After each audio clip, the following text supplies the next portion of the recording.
Είναι ένα δάσος εδώ. Θα ξαναφυτέψουμε όμως. Δεν απογοητευόμαστε. Δεν μπορούμε να τα κάνουμε όλα. Αν ο καθένας μας όμως κάνει τόσο, θα είμαστε καλύτεροι.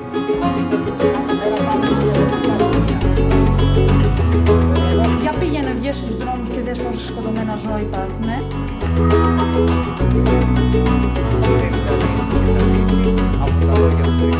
Η τέχνη είναι αφιερωμένη κατά κύριο λόγο στον κόσμο.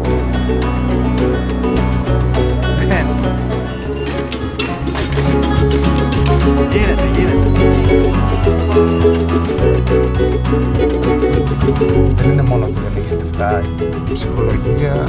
Ζούμε τις καλύτερες ημέρες της δεκαετίας που έρχεται. Απολαύστε τις.